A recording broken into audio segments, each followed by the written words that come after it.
Persembahan dan perpuluhan dapat ditransfer melalui BCA 857 050 5000 atas nama GBI Musi Palam Indah atau scan barcode QR kode GBI Musi Palam Indah. Tuhan Yesus memberkati.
Shalom Bapak Ibu Saudara, puji nama Tuhan, apa kabar semuanya? Saya percaya semua dalam keadaan baik. Berjumpa kembali dengan kami di Menara Doa pada hari ini. Dan kami berterima kasih untuk kesetiaan Bapak Ibu Saudara setiap hari mengikuti Menara Doa. Dan saya percaya hari ini Tuhan akan melawat kita bersama-sama. Minta biarlah Tuhan hadir dan Tuhan memberkati Bapak Ibu Saudara. Nah Bapak Ibu Saudara yang mengikuti Menara Doa ini, baik yang ada di Holy Spirit Room dan juga Bapak Ibu Saudara yang mengikuti Menara Doa ini secara online dan menggunakan tab, laptop dan juga handphonenya. Mari ambil tempat duduk yang terbaik untuk kita minta hari ini Tuhan melawat kita bersama-sama. Kita percaya bahwa ketika kita memuji dan menyembah Tuhan, Tuhan akan melawat kita bersama-sama. Mari kita siapkan hati kita bersama-sama untuk kita akan memuji dan menyembah Tuhan. Kita berdoa terlebih dahulu Bapak Ibu Saudara. Kami bersyukur ya Tuhan untuk hari ini. Terima kasih untuk anugerah-Mu dalam kehidupan kami. Bawa kami ya Tuhan, untuk kami terus ada di dalam hadirat-Mu. Terima kasih untuk Tuhan yang baik. Terima kasih untuk Tuhan yang luar biasa dalam kehidupan kami. Terima kasih Roh Kudus, bawa kami hari ini untuk kami mendekat kepadamu ya Tuhan. Engkau luar biasa buat kami Bapa. Terima kasih ya Tuhan, urapi kami semua, penuhi kami di dalam hadirat-Mu ya Tuhan. Kami rindu berjumpa dengan Engkau ya Tuhan. Terima kasih Roh Kudus, urapi kami semua hari ini. Di dalam nama Tuhan Yesus. Haleluya. Mari kita siapkan hati kita bersama-sama. Makasih Roh Kudus, Engkau baik buat kami. Haleluya. Makasih Engkau luar biasa. Mulia, sembah Raja mulia, bagi Yesus puji, hormat dan kuasa.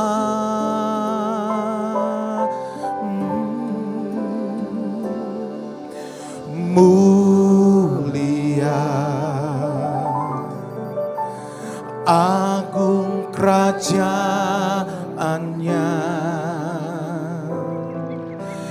dari surga datang untuk segenap umatnya. Katakan, dipuji, ditinggikan namanya Yesus.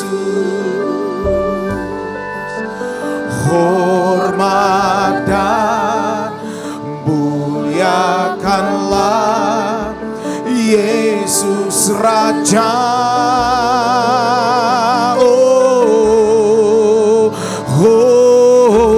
Mulia. Sembah Raja mulia. Dia telah mati, dibangkitkan jadi Raja. Mari katakan dipuji, dipuji, ditinggikan namanya Yesus. Hormatkan, muliakanlah Yesus Raja.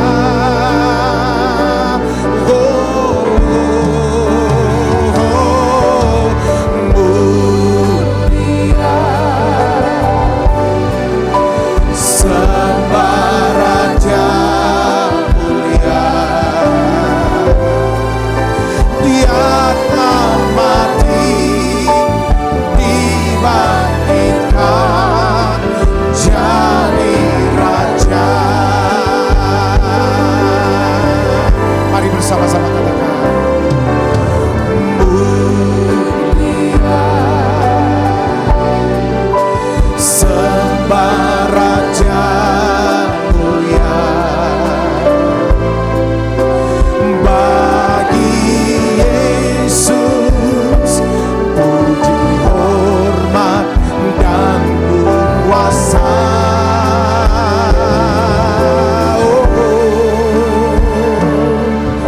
Mulia.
Katakan dia telah mati, dia telah mati, dibangkitkan jadi raja. Haleluya, dia telah mati, dibangkitkan jadi raja.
dari karya kasih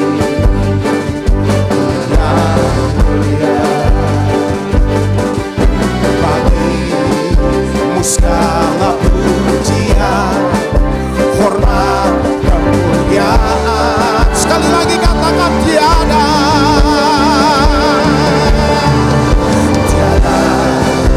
satu pun yang luput dari karya kasih yang mulia. Bagimu segala pujian, hormat, kemuliaan. Somebody, haleluya. Engkau Tuhan tinggikan, yang bangkit dan menang, Yesus Kristus Tuhan, Raja mulia lalu berkorban bagiku. Maka jiwaku, maka jiwa memuja, menyembah Sang Raja, Yesus Kristus Tuhan, kekal sempurna kuasa-Mu, aturlah karya-Mu. Katakan Yesus Kristus Tuhan. Mari semuanya, haleluya. Engkau Tuhan tinggikan, yang bangkit dan menang, Yesus Kristus Tuhan, Raja mulia lalu berkorban bagiku. Maka jiwaku, maka jiwa memuja, menyembah Sang Raja, Yesus Kristus Tuhan, kekal sempurna karya-Mu, aturlah karya-Mu. Sekali lagi,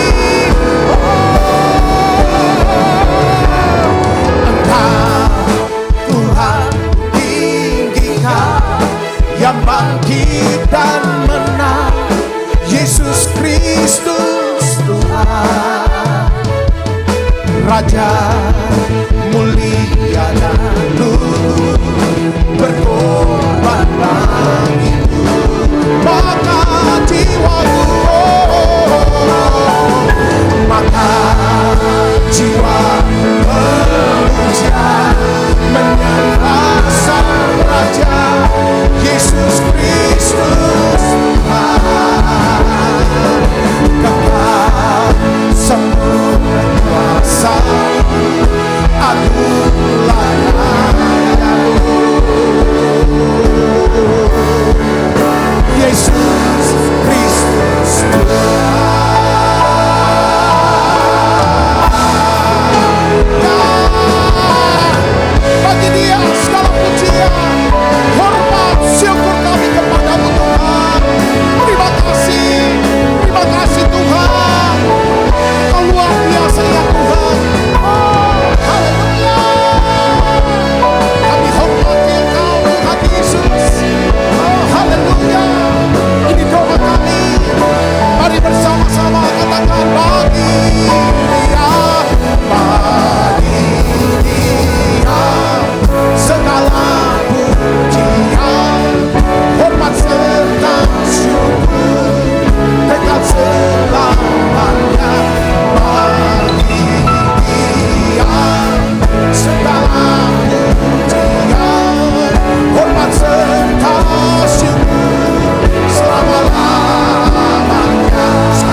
situ hadirat-Mu.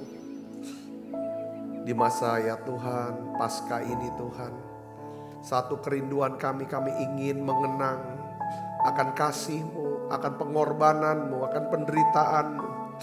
Tuhan, terima kasih Engkau sudah selamatkan kami. Engkau selamatkan kami dari hukuman dosa, dari kuasa dosa, dan dari kehadiran dosa. Makasih ya Bapa untuk keselamatan jiwa hidup yang kekal. Terima kasih Tuhan untuk pengharapan, dan pakai setiap kami untuk bisa memberitakan ya Tuhan kabar baik ya Tuhan. Memberitakan kabar baik di masa Paskah ini.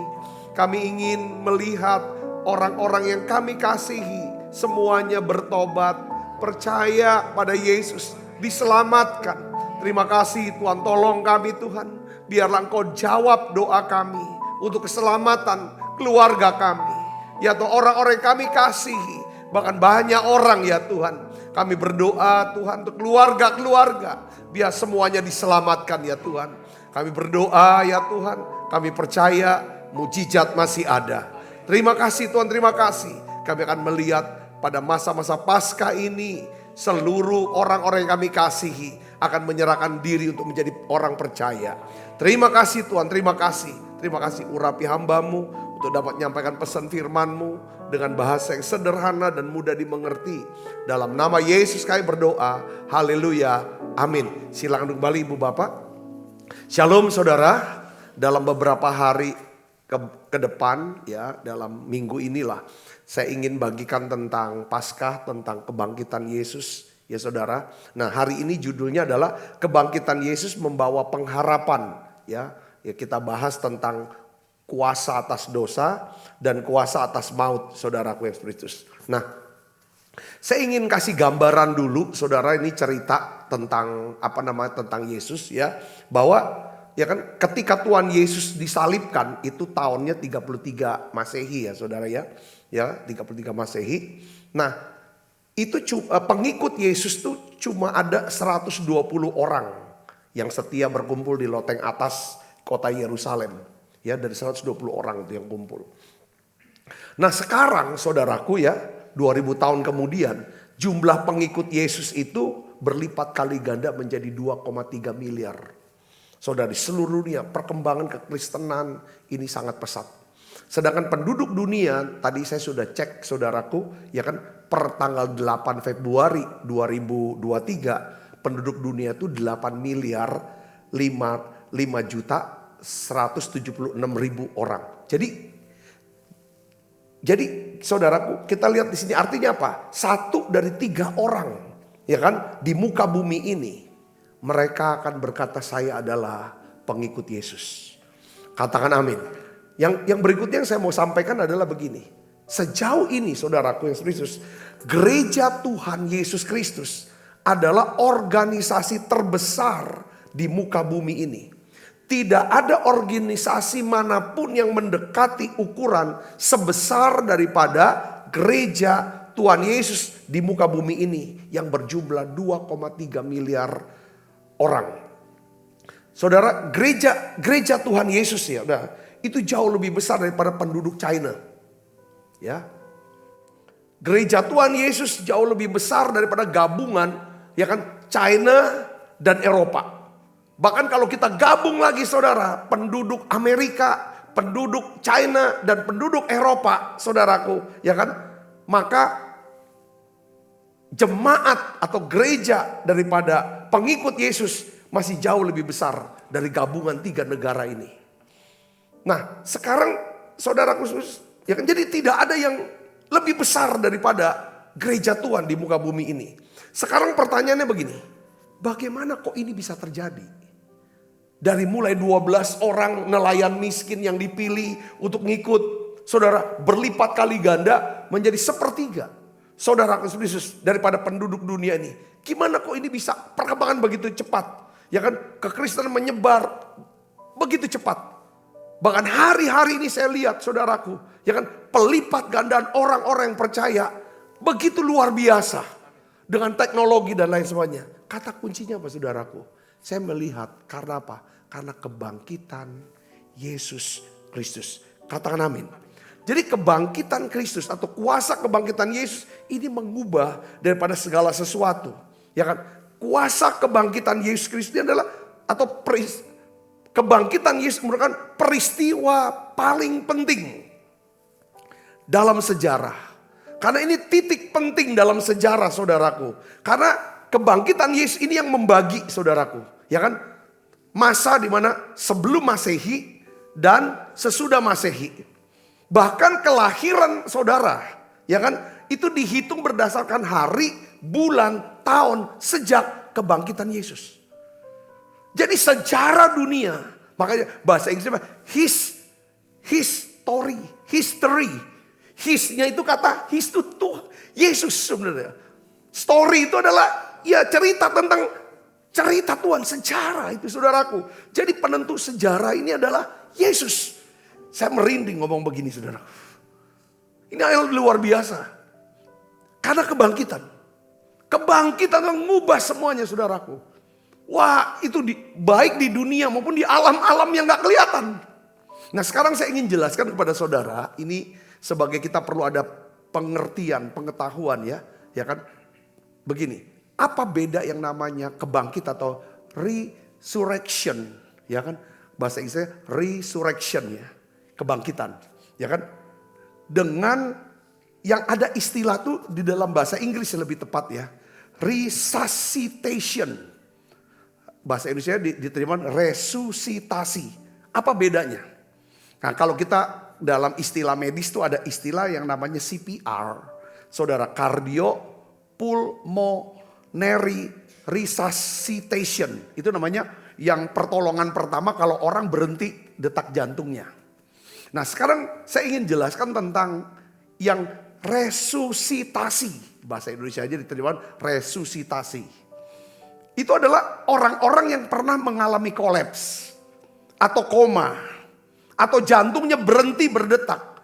Beberapa waktu lamanya. Mungkin 15 menit atau 30 menit saudaraku. Ya kan?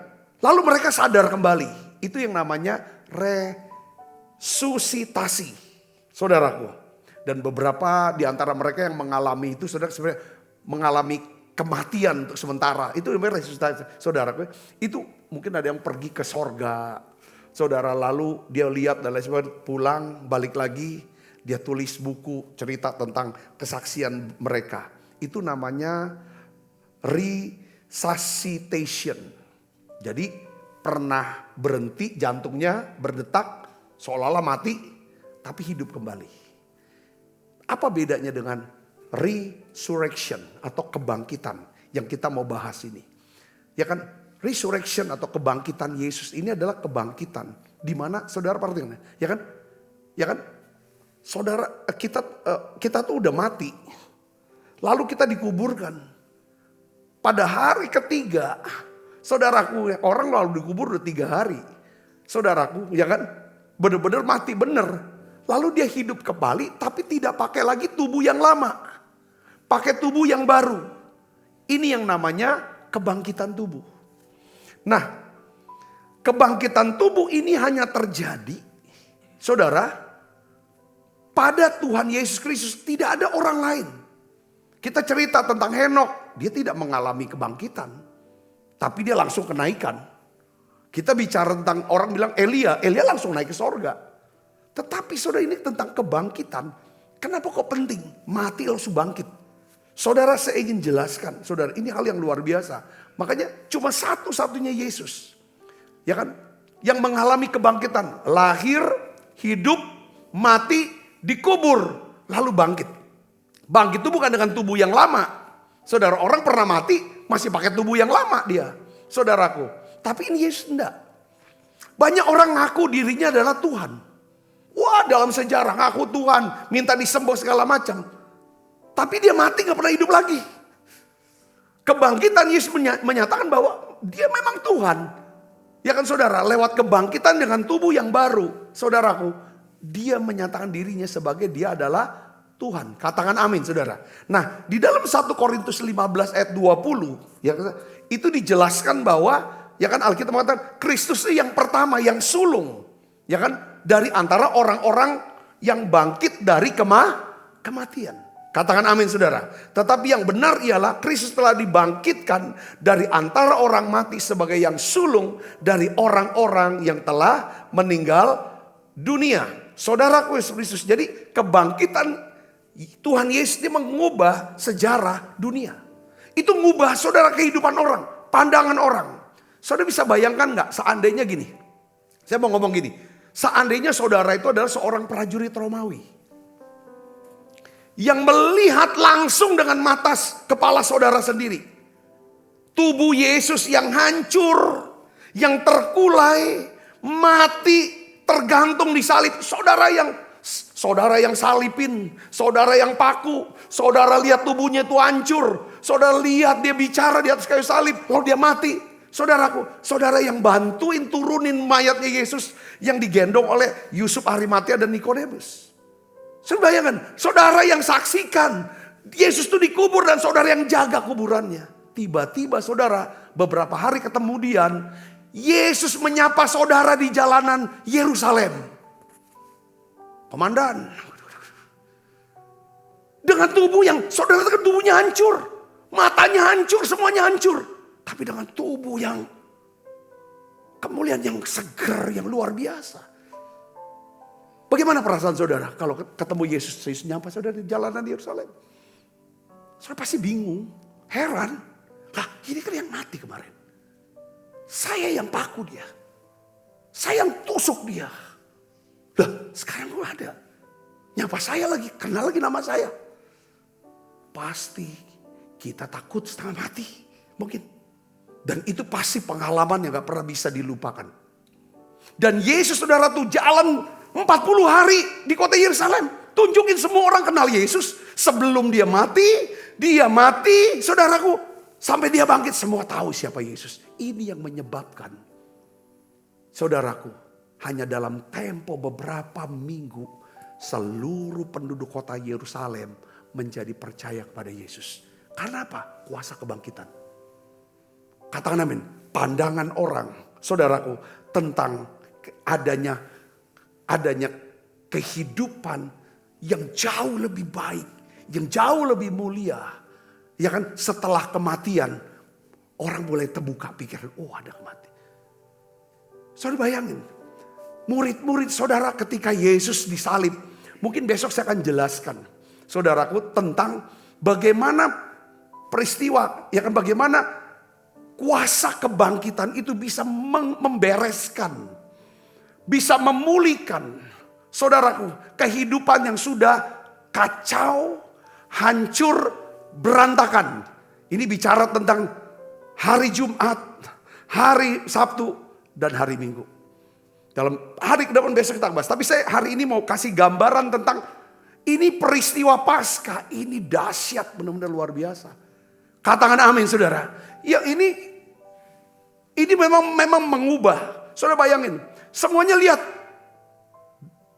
Para murid itu berpikir bahwa Yesus Mesias, anak Allah, anak Daud yang bisa hardik setan. Saudaraku, hardik badai, sembuhkan orang sakit, beri mujizat, makan dan segala macam saudara. Mereka berpikir ini pemimpin akan jadi apa? Raja Israel. Dan ternyata saudaraku, Yesus mati. Lalu Alkitab katakan, para murid berlari meninggalkan Yesus. Cuman satu murid yang tetap berada di bawah kaki Yesus, namanya Yohanes, bersama dengan ibu Yesus yaitu Maria. Saudara, tapi setelah kebangkitan Yesus saudara, murid-murid yang udah patah semangat, saudara tuh yang udah ketakutan, waduh kalau pemimpin kita ditangkap, disiksa, dibunuh, pasti kita kena habis ini. Makanya mereka lari sembunyi, ketakutan luar biasa. Tetapi tiba-tiba waktu Yesus bangkit saudara Yesus, Yesus hadir di tengah-tengah mereka. Di rumah, di ruangan yang terkunci. Dia bilang, ini aku loh. Shalom, damai sejahtera bagimu. Setelah mereka melihat Yesus, Alkitab katakan mereka semuanya bersuka langsung berubah. Para murid yang pada penakut, saudara, menjadi orang-orang yang pemberani. Hanya dalam tempo 72 jam. Saudara, kok semuanya murid-murid diubahkan. yang gak ada pengharapan, yang patah semangat, yang saudara yang sudah kecewa, yang sudah nyesel-nyeselnya. Kenapalah buang waktu 3,5 tahun ngikutin orang kayak gini, ujungnya mati. Tapi setelah hidup bangkit lagi saudara, semua pengharapan mereka. Saudara, hari ini saya ingin bagikan bagaimana kuasa kebangkitan Yesus di Minggu Paskah itu memberikan pengharapan baru buat setiap kita.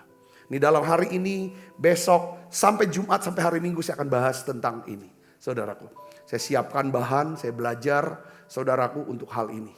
Ini yang prinsip sekali dalam hidup manusia. Yang pertama, apa yang membuat kebangkitan Yesus itu memberikan kita pengharapan? Yang pertama, yaitu apa saudaraku? Segala dosa dan kesalahan kita telah sepenuhnya diampuni. Yang ngerti katakan amin. Saya ingin jelaskan begini saudaraku. Tuhan Yesus itu berulang-ulang kali. Bahkan Alkitab katakan tuh sampai pemberitahuan Tuhan tuh sampai 4 kali, bukan 3 kali loh saudaraku. Dia berkata bahwa aku akan mati di kayu salib untuk membayar dan menebus semua hutang dosamu. Selanjutnya dia berkata apa? Aku akan bangkit pada hari ketiga untuk membuktikan apa yang aku katakan kepadamu. Itu di dalam Matius 16, 21 dan lain sebagainya. Ada satu lagi di Matius, saya catat tadi. Saudara lihat sini, ya kan? Kita lihat ada 2 bagian dari perkataan Yesus. Bagian yang pertama, Yesus berkata apa? Yesus akan mati di kayu salib untuk membayar, ya kan? Dan menebus semua hutang dosa kita. Katakan amin. Ini hal yang luar biasa. Yang harusnya kita yang berdosa, kita yang rasa bersalah kita karena setiap dosa dan kejahatan kita. Saudara, yang harusnya kita yang harus tanggung, kita yang harus mengalami penghukuman yang bayar. Tapi Yesus yang bayar. Itu janjinya. Di bagian yang kedua, Yesus berkata begini. Yesus akan bangkit dari kematian pada hari ketiga. Saudara perhatikan di sini.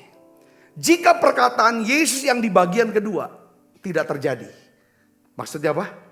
Kalau Yesus tidak dibangkitkan dari antara orang mati, maka perkataan Yesus yang berkata bahwa aku mati untuk menebus dosamu, perkataan ini pasti perkataan yang kosong. Atau iman kita kepada Yesus adalah iman yang kosong, yang sia-sia. Ya kan? Bahwa kita masih tetap hidup dalam dosa. Tapi kalau dia berkata bahwa aku akan mati di atas kayu salib untuk menebus dosamu, tapi pada hari ketiga aku akan bangkit. Jadi artinya apa saudara? Apa yang dikatakan oleh Yesus bahwa dia mati untuk dosa kita adalah benar. Katakan amin.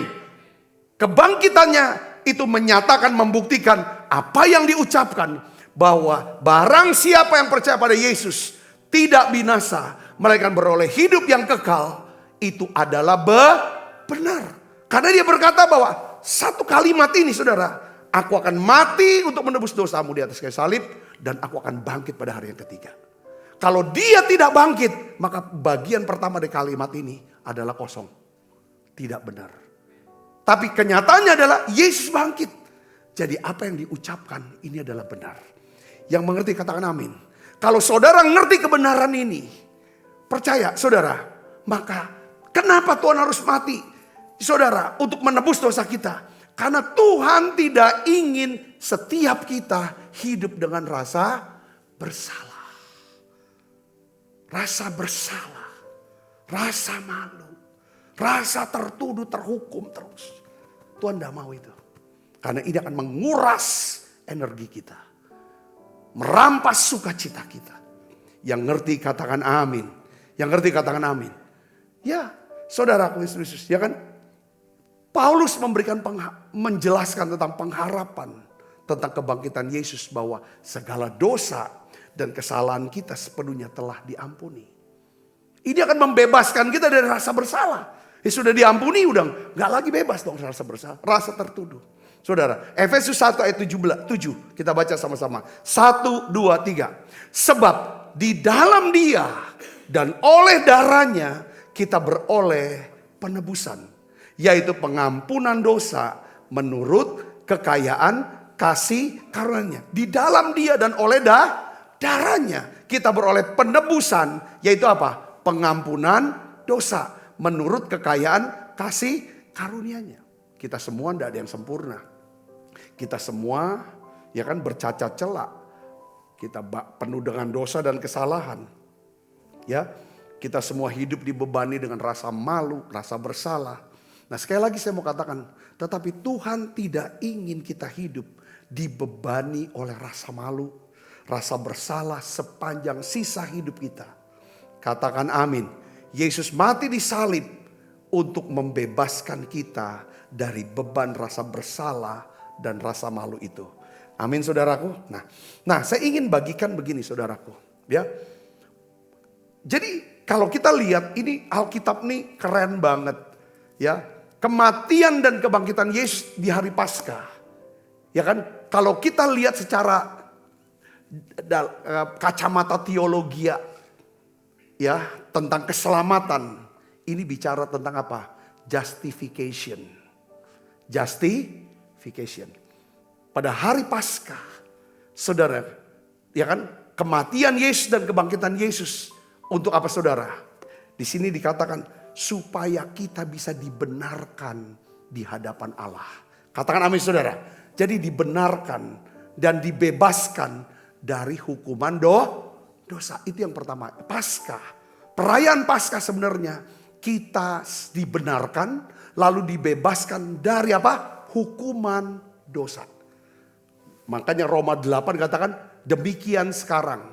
Ya kan? Tidak ada lagi penghukuman barang siapa yang ada di dalam Kristus. Roh yang memberi hidup. Ya kan? Membebaskan kita dari hukum dosa dan hukum maut. Katakan amin. Itu Paskah. Paskah mengingatkan kita bahwa Tuhan membenarkan kita dan membebaskan kita dari hukuman dosa. Tapi tidak cukup. Dampaknya apa saudara kita di justification ini? Apa? Roh kita.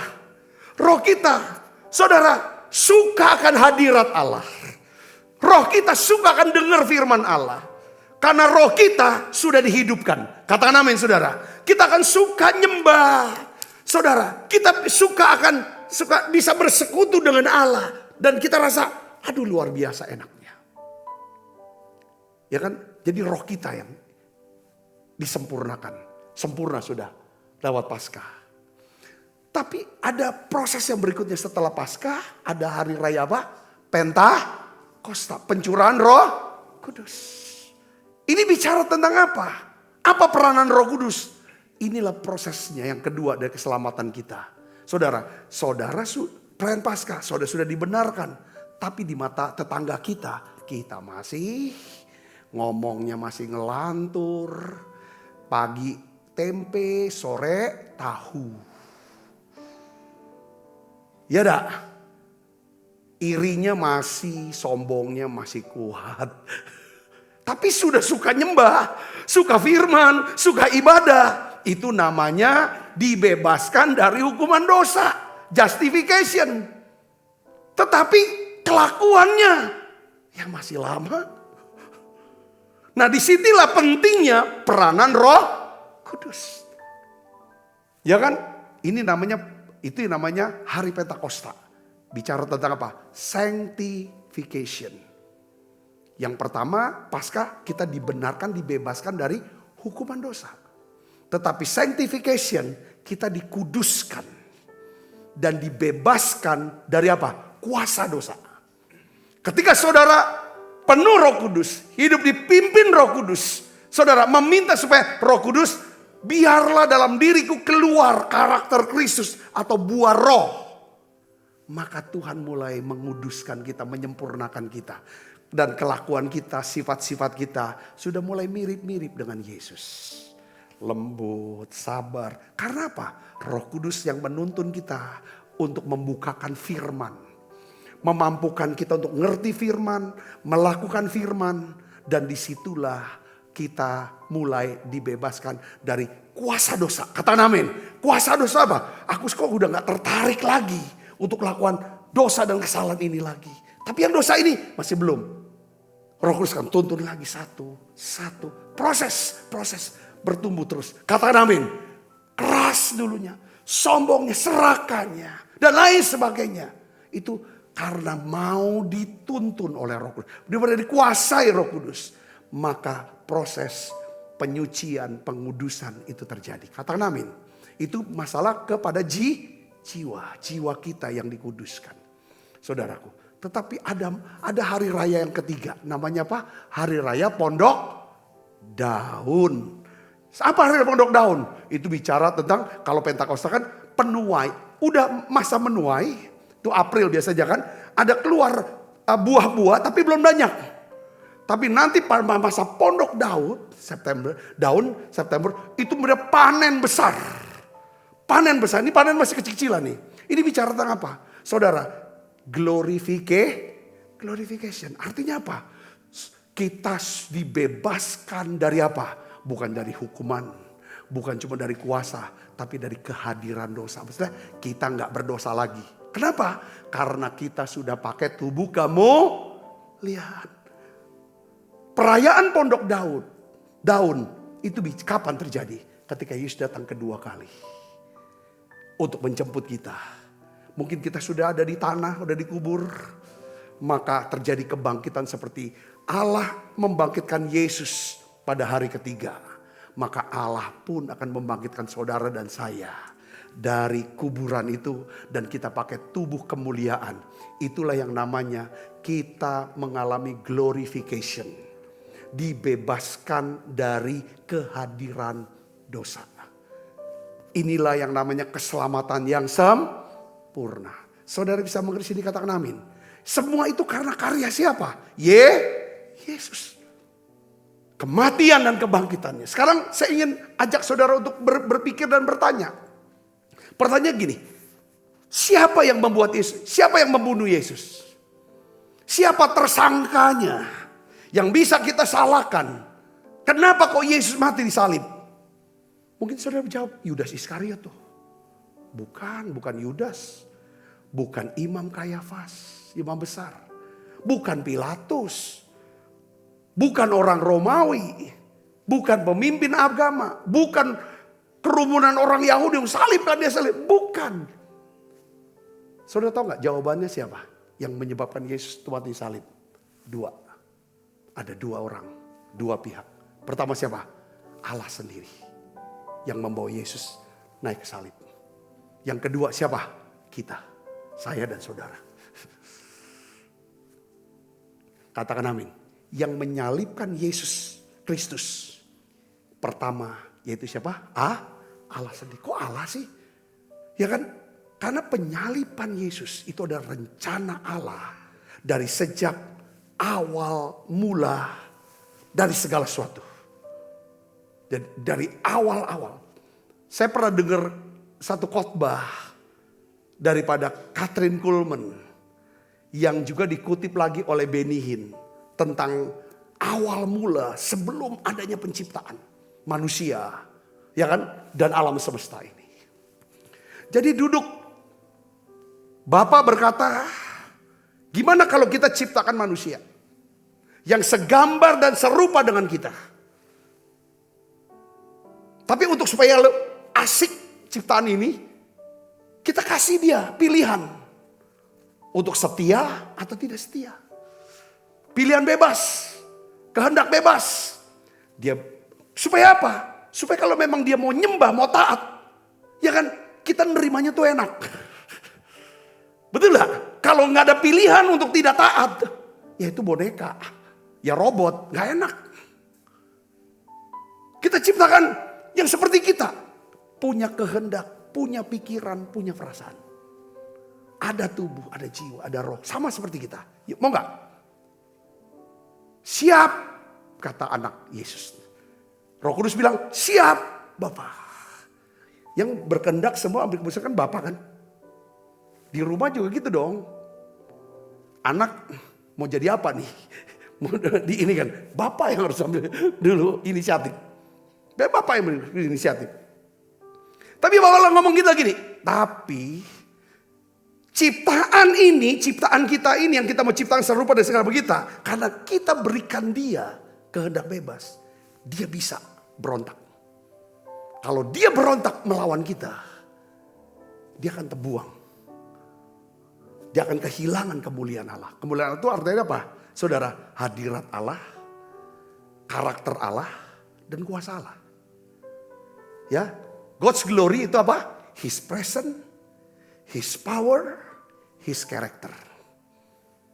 Dia akan kehilangan semua itu semua. Gimana kalau dia terhilang seperti itu? Dia akan binasa. Yang kita ciptakan itu binasa.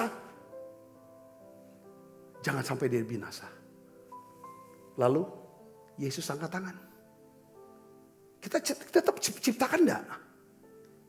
Tetap kita ciptakan. Kehendakmu yang jadi Bapa. Tetap jadi penciptaan ini. Oke. Kalau oke, Bapak kan diam dong. Gimana nih? Anak angkat tangan. Kalau kita tetap ciptakan, kalau manusia jatuh dalam dosa, berontak lawan kita, aku akan menjelma jadi manusia untuk selamatkan dia. Lalu ketika anak sudah ngomong seperti itu, Roh Kudus angkat tangan lagi.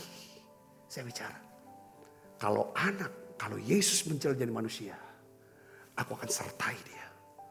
Aku akan turun penuhi dia. Berikan kemampuan. Aku akan penuhi rohku dengan dia. Saudara ngerti maksud saya? Jadi sebenarnya penyalipan itu sebelum dunia diciptakan, Allah sudah punya kehendak bahwa Yesus Yesus lahir untuk mati di salib. Makanya saudara semuanya profetik banget. Kelahiran Yesus waktu lahir dibungkus dengan lampin, kan kafan itu. Ditaruh di mana? Di palungan. Itu kan tempat kuburan tuh. Untuk matiannya dia, palungan itu tempat kuburan Yesus juga waktu mati turunin dari salib, dibungkuskan dengan kain kan, kain kafan. Terus taruh lagi di mana? Di palungan sebenarnya. Semuanya profetik digenapi. Saudara-saudara, jadi yang salibkan Yesus itu bukan Yudas, bukan Imam Kayafas, tetapi siapa? Bapa sendiri. Ada nggak Alkitabnya Pak? Itu kan Bapak cerita secara ininya. Ada ayatnya. Yesaya 53 ayat 6 sampai 10. Kita baca sama-sama yuk. 1, 2, 3. Kita sekalian sesat seperti domba. Masing-masing kita mengambil jalannya sendiri.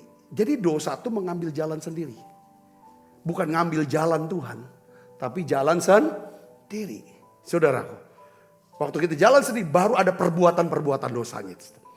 Tetapi Tuhan telah menimpakan kepadanya apa? Kejahatan kita. Ini sudah dinubuatkan. Saudaraku, ditulis.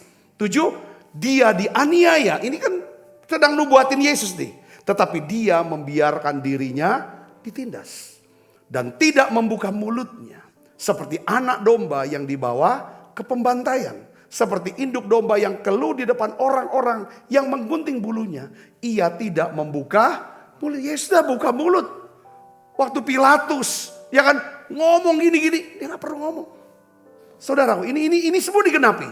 Sesudah penahanan dan penghukuman, ia terambil dan tentang nasibnya siapakah yang memikirkannya. Sungguh, ia terputus dari negeri orang-orang hidup. Apa arti sini? Waktu dia berteriak, Eloi, Eli, Eli lama sabachthani. Dia sedang apa saudara? Dijauhkan dari hadirat Bapa. Dia ada dalam neraka di situ. Untuk menanggung apa? Dosa kita, rasa bersalah karena setiap dosa dan kejahatan sepanjang sejarah manusia. Saudara, itu bayang ditimpakan, ya kan? Oleh karena pemberontakan umatnya, ia kena tulah. Orang menempatkan kuburnya di antara orang-orang fasik. Dan matinya ia ada di antara apa? Penjahat-penjahat, betul kan? Kiri kanan penjahat. Bukan siapa saudara? Bukan Thomas dan bukan Petrus yang ngomong kan. Thomas sama Petrus kan dua murid yang ngomong kan. Aku mau mati bersama engkau. Buktinya dia mati jadi penjahat. Kalau sebelah kanan Petrus, sebelah kiri Thomas. Nubuatan ini enggak. Ya kan? Ini dahsyat sekali. Sekalipun Thomas sama Petrus ngomong. Lihat lagi saudara. Sekalipun ia tidak berbuat kekerasan dan tipu tidak ada dalam mulutnya. Ayat 10 baca sama-sama dengan saya. 1, 2, 3. Tetapi Tuhan berkehendak meremukkan dia dengan kesakitan. Apabila ia menyerahkan diri sebagai korban penebus salah. Ia akan melihat keturunannya, umurnya akan lanjut. Dan kehendak Tuhan akan terlaksana olehnya. Katakan amin. Saudara perhatikan. Nabi Yesaya dia tulis ini saudara. Nubuatan ini. Tentang penderitaan penyaliban Yesus. Itu 700 tahun. Sebelum kelahiran Yesus. Sebelum ini terjadi. Keren gak?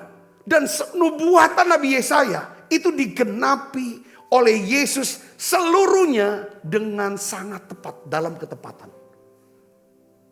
Saya tuh merinding, ini benar-benar jadi Kristen ya saudara ya. Ya kan? Itu benar-benar ini buku ini sempurna, katakan amin. Kristen bukan agama, tetapi kekristen bicara hubungan antara kita dengan Tuhan. Katakan amin saudara. Yang dimana Alkitab tidak ada kesalahan. Semua ada dalam ketepatan. Saudara bisa mengerti ini, katakan amin. Ini kerennya. Saya ingin yakinkan saudara harus bangga dengan identitas saudara sebagai anak-anak Allah. Katakan amin. Ya, kenapa saudara sebagai pejabat tidak ngomong puji Tuhan, haleluya. Sosialisasikan itu. Setuju gak saudara? Katakan amin. Kadang-kadang kita takut, apa kan? Gak berani sosialisasikan kata puji Tuhan dan haleluya. Supaya saudara tahu identitas kita. Kalau kita ngerti identitas kita sebagai anak-anak Allah, pasti kita ngerti akan adanya kuasa kebangkitan yang ada dalam diri kita. Ya kan, barang siapa yang menerimanya diberikan kuasa sebagai anak-anak Allah. Jadi antara identitas dan potensi itu dua. Katakan amin saudara. Ini penting saudara harus tahu ya, yang menyalibkan Yesus itu adalah Allah sendiri. Yang kedua yang menyalibkan Yesus adalah diri kita. Maksudnya apa Pak Sabta? Maksudnya begini. Ya kan, kalau tidak ada dari kita yang tidak pernah berbuat dosa, Tuhan Yesus nggak perlu mati di salib. Setuju tak? Kalau tidak ada di antara kita yang tidak pernah berbuat dosa, Yesus gak perlu naik atas kayu salib. Tapi justru saudara, karena semua orang telah berbuat dosa. Dan telah kehilangan apa? Kemuliaan Allah. Apa kemuliaan Allah? Karakternya Allah udah gak ada lagi karakter Allah dalam manusia itu. Gak ada lagi hadirat Allah di manusia itu. Tidak ada lagi kuasa alam diri itu. Ya kan? Saudara kehilangan. Dosa menjawab itu. Hilang. Tapi oleh kasih karunia telah dibenarkan dengan cuma-cuma karena penebusan dalam Kristus. Katakan amin. Nah, Roma 4 ayat 25, saya ingin ajak saudara untuk melihat dan baca. 1, 2, 3. Yaitu Yesus yang telah diserahkan. Karena apa? Pelanggaran kita. Karena pelanggaran kita. Jadi yang menyalibkan Yesus siapa? Kita. Saudaraku. Dan apa? Baca keras. Dibangkitkan karena pembenaran kita. Dalam terjemahan yang lain, ya kan? Yesus, kebangkitan Yesus untuk membuat kita benar di hadapan Allah. Katakan amin. Ini paling penting. Makanya kalau orang Kristen ya, orang Kristen karena kita udah sepenuhnya diampuni segala dosa salah kita. Coba belajar, jangan cari-cari kesalahan orang lain. Lalu kita lemparkan tuduhan-tuduhan, penghakiman kebenaran pada orang lain. Kenapa kita nggak bersyafaat? Kenapa kita nggak nasihati? Kenapa kita nggak tegur? Ketimbang kita cari-cari kesalahannya. Lalu membuat dia jadi timbul rasa takut, rasa malu, rasa bersalah, rasa terhukum. Kenapa enggak kita ngomong? Jangan pakai, kalau iblis caranya saudaraku, dia akan ingatkan terus kesalahan kita. Bukan menemplak, tapi terus disindir-sindir diinikan. Kalau Roh Kudus dia templak. Supaya kita bisa akui dan kita dapat damai sejahteranya. Yang ngerti katakan amin. Ya, jadi kebangkitan Yesus memberikan pesan penting tentang kebenaran akan perkataan Yesus bahwa dia mati dan bangkit untuk mengampuni dan membebaskan kita dari segala dosa. Yesus mati dan bangkit untuk membuat kita benar di hadapan Allah. Ini pengharapan kita. Saudara bersyukur dengan pengharapan ini, katakan amin. Pesan ini, katakan amin. Ini penting. Ini benar-benar kalau sekolah teologi ya, ini dasar ini. Ya kan, doktrin Kristen ini itu yang pertama. Yang kedua, apa pengharapan daripada kebangkitan Yesus? Yang kedua, kita tidak takut lagi menghadapi apa? Kematian. Jadi kebangkitan Yesus memberikan pengharapan bahwa kita tidak takut lagi menghadapi kematian. Sebab kita telah dibebaskan dari apa? Ketakutan akan kematian. Jadi salah satu karya Yesus di atas kayu salib, saudaraku. Dan kebangkitannya saudara, yaitu apa? Membebaskan saudara dan saya dari rasa takut akan kematian. Ketakutan kematian itu penting dicabut. Dengan cara apa? Saudara mengerti, oh ini toh. Ya kan? Yesus berkata, aku adalah kebangkitan dan hidup. Barang siapa percaya kepadaku, ia akan tetap hidup sekalipun ia sudah mati. Coba Yohanes 11 ayat 25 kita baca sama-sama. 1, 2, 3. Jawab Yesus, akulah kebangkitan dan hidup. Barang siapa percaya kepadaku, ia akan hidup walaupun ia sudah mati. Katakan amin. Kalau Yesus tidak dibangkitkan, mungkin kita masih bingung ya, menerka-nerka. Ya kan? Ini gimana nanti mati? Setelah mati itu ngapain? Ada apa? Saudaraku, tapi itu enaknya kita punya Alkitab. Kita percaya Tuhan bahwa karena Yesus bangkit, kita tahu, oh ada kehidupan yang lebih mulia, lebih baik setelah kematian. Katakan amin. Kematian bukan kata akhir dari cerita kisah hidup kita. Saudaraku, ini bukan. Bahkan kita melihatnya bahwa dunia di mana kita tinggal sekarang ini adalah persiapan. Persiapan untuk kita bisa menjalani kehidupan yang sesungguhnya nanti di dalam kekekalan sorga. Yang ngerti katakan amin. Karena Yesus hidup, ada hari esok. Ya kan? Karena Yesus hidup, dia bangkit. Yesus berkata, aku adalah kebangkitan dan hidup.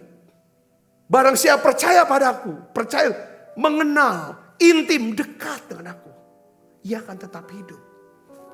Ini janji yang luar biasa buat setiap kita. Kalau orang tuh udah gak takut lagi mati, pasti dia hidupnya juga tidak akan pernah takut dengan segala apapun yang dia sedang hadapi hari ini. Mau sedang menghadapi masalah sakit kah? Masalah kesulitan keuangan kah? Menghadapi apapun. Kalau udah gak takut mati. Kan kematian itu ketakutan yang membebani pikiran semua orang. Ketakutan terbesar manusia adalah takut mati. Dan kematian itu pasti. Kemungkinannya 100%. Manusia pasti mati maksud saya. Dan itu yang ditakuti nanti gimana? Orang kenapa takut tua? Karena dia tahu tua dan dia bentar lagi mati. Kalau kita, Yesus karya Yesus saudara, di atas kayu salib dan kebangkitannya, bebaskan kita dari ketakutan ini akan kematian. Dan implikasinya apa? Kalau saudara dan saya, ya kan, tidak takut lagi menghadapi kematian. Yang pertama adalah kita memiliki keyakinan. Ya kan, untuk percaya kepada pemeliharaan Tuhan yang sempurna untuk hidup kita. Yang percaya katakan amin. Ya, kalau kita enggak, kita jadi punya keberanian, punya keyakinan akan pemeliharaan Tuhan. Tuhan pasti pelihara, Tuhan pasti lindungi sepanjang yang penting kita doakan, kita pikirkan, kita harapkan, kita kerjakan. Apa yang kita bisa lakukan itu. Maka seluruhnya sebagiannya nanti Tuhan akan kerjakan jauh lebih banyak. Dia akan pelihara. Katakan amin. Jadi maksudnya burung yang dipelihara itu bukan burung yang di kandang. Tapi burung yang di mana? Di udara. Itu artinya apa? Burung yang lagi terbang. Yang lagi, ya kan? Burung yang ada di habitatnya. Tuhan gak bilang, ya kan, burung di kandang. Ya kan? Tuhan pelihara. Itu burung di kandang dipelihara sama manusia. Ya sama tuannya lah, ya dah. Bukan tanggung jawab Tuhan lagi tuh. Tapi yang di udara itu tanggung jawab Tuhan. Sepanjang saudara ada dalam habitat kita adalah hadirat Allah, kuasa Allah, karakter Allah, maka dia pasti akan pelihara kita. Ini orang nggak tahu. Yang kedua adalah, yang saudara, implikasi kita tidak takut menghadapi kematian apa saudara? Kita akan memiliki keberanian untuk melakukan segala perintah firman Tuhan. Katakan amin. Seperti para murid saudara, itu dalam tempo 3 hari 72 jam. Murid-murid yang ketakutan ngadepin orang-orang Farisi, ahli-ahli agama, takut ditangkap, takut disisa, takut mati. Pas setelah ketemu Yesus yang bangkit, berubah saudara. Saudara, akhirnya apa? Mereka berani bicara di depan orang banyak. 3.000 orang bertobat. Lalu dia berani di sidang, dia ngomong, Petrus sama Yohanes. Sampai para ahli, imam-imam besar, ahli ini orang berani sekali. Berani dan pinter sekali. Kok jadi berani dan pinter? Padahal bukan orang terpelajar. Siapa itu peran? Kuasa kebangkitan dan Roh Kudus. Katakan amin saudara. Ini kalau kenapa? Karena udah gak takut mati lagi dia. Dan akhirnya memang benar. Mereka tuh cuman ingin nyampaikan saudara pesan. Ada pengharapan dalam Yesus. Mereka cuman itu mau hati mereka tuh berkobar-kobar. Saudara, bukan untuk mendirikan kerajaan buat diri dia. Tapi kerajaan Allah. Supaya banyak orang bisa menjadi anggota keluarga Allah. Menjadi keluarga Allah. Menjadi orang yang diselamatkan. Jadi mereka berani sampaikan berita itu saudaraku. Dia kan pesan-pesan pengharapan, kabar baik, keselamatan dalam Yesus. Mereka gak takut tunjukin identitas sebagai orang Kristen. Saudara tahu kan, di masa gereja mula-mula, saudara, masa kekaisaran Romawi selama 300 tahun, orang jadi Kristen itu ilegal. Hukumnya adalah apa saudara? Kalau ketangkep kamu Kristen ya, pengikut Yesus ya, langsung saudara dibawa ke kolesium. Jadi makanan apa? Singa. Dipenggal. Disalib. Tapi saudara orang Kristen ini, apa yang membuat mereka kok berani? Mereka udah gak takut mati lagi. Ini yang membuat. Kenapa? Kok mereka takut? Karena mereka ketemu Yesus. Mereka tahu Yesus bangkit. Karena Yesus bangkit, saya juga akan bangkit. Kalau aku hidup hari ini, aku akan hidup untuk berbuah. Untuk punya arti. Tapi kalau aku mati itu satu keuntungan, aku cepat masuk surga. Mati aku langsung ke surga. Tapi hidup, aku ingin jadi berkat. Itu orang-orang Kristen zaman yang baru 300 tahun kemudian, saudaraku. Kekristenan menjadi agama daripada Roma. Agama resmi Roma. Katakan amin. Mereka tuh martir itu dikuasai kasih Kristus. Bukan dikuasai kebencian. Iblis pakai martir-martir. Yang dikuasai kebencian karena luka-luka. Saudara. Keren ya. Luar biasa. Kalau kita tidak takut mati, menghadapi kematian, kita menjadi orang yang tidak mudah putus asa. Tidak mudah menyerah. Karena kita tahu, ya kan, kuasa kematian sudah dikalahkan. Maka segala masalah dan kesulitan apapun pasti dapat diselesaikan oleh kuasa Allah. Katakan amin. Ini penting. Saudara mau mantap sama imannya sama Yesus, kuasa kebangkitan akan bangkitkan kita. Roh kita, jiwa kita, dan tubuh kita. Masa depan kita. Saya yakin. Uang tubuh yang udah hancur, tubuh Yesus tuh. Semuanya hancur saudaraku. Itu semua peredaran darah. Sudah hancur keluar semua, darah udah habis kering. Saudaraku. Itu bisa bangkit hidup lagi dengan tubuh yang baru. Mungkin saudara udah matilah sudah rumah tangga saya. Kuasa kebangkitan bisa hidupin lagi tuh rumah tangganya. Mungkin saya bilang ekonomi saya, bisnis saya, karir saya sudah mati. Sanggup gak kuasa Allah untuk bangkitkan lagi? Sanggup, bisa. Saudara berkata masa depan sudah mati, udah hancur, orang udah gak percaya aku lagi. Karena kelakuan aku, karena kesalahan aku. Aku udah malu sama orang. Dengar baik, kuasa kebangkitan. Bekerja karena ada kuasa kasih. Salib bicara kasih. Saudara, salib bicara kasih. kubur kosong bicara tentang kuasa. Katakan amin. Pas kita lihat salib itu bicara kasih Allah. Kita lihat kubur kosong, kebangkitan itu bicara apa? Kuasa yang sanggup. Tuhan bisa angkat lagi. Tuhan bisa pulihkan hidup saudara. Yang ngerti katakan amin. Jangan dihantui rasa bersalah. Jangan diliputi, dibebani rasa bersalah, rasa malu. Paskah kali ini Tuhan mau bebaskan saudara rasa bersalah itu. Dari rasa malu itu. Katakan amin. Yang kedua, Paskah mau bebaskan saudara rasa takut akan kematian. Saudara bisa menjalani hidup dengan penuh sukacita dan damai sejahtera. Kita tutup mata, kita akan berdoa.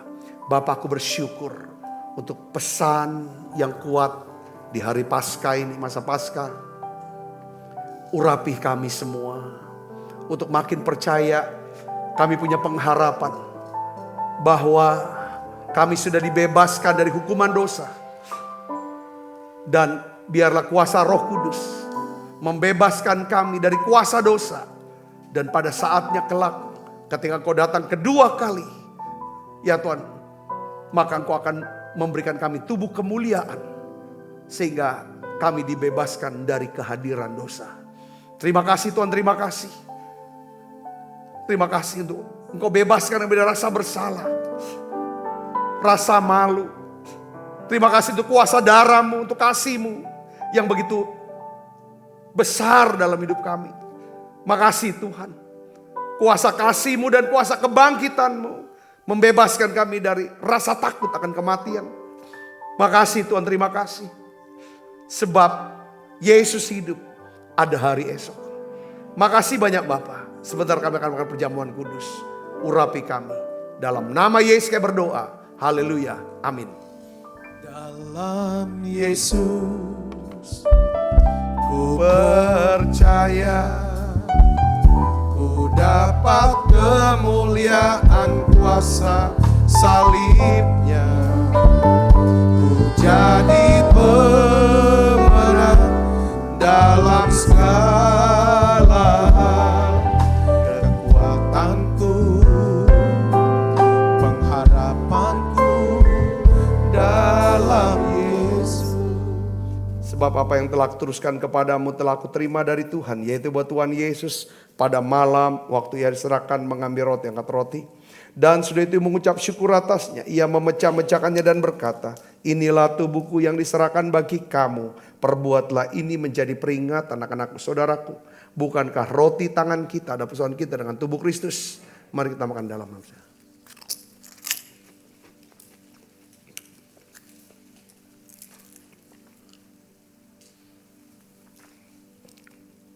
Angkat cawan. Demikian juga yang mengambil cawan. Sesudah makan lalu berkata, cawan ini perjanjian baru, ini menetekan darahku. Perbuatlah ini setiap kali kamu meminumnya menjadi peringatan akan aku saudaraku. Bukankah cawan perjanjian ini yang atasnya kita ucapkan syukur ada persaudaraan kita dengan darah Kristus. Mari kita minum dalam nama Yesus. Makasih Tuhan. Terima kasih Tuhan. Makasih Roh Kudus. Mari naikkan dia dulu bersama-sama katakan terima kasih. Terima kasih Yesusku, buat anugerah yang Kau beri. Sebab hari ini Tuhan akan syukur hatiku.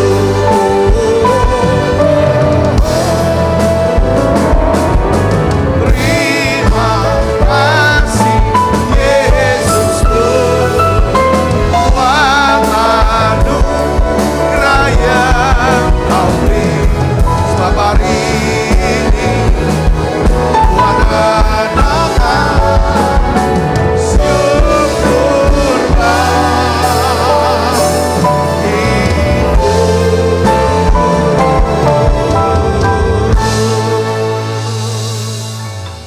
Mari buka.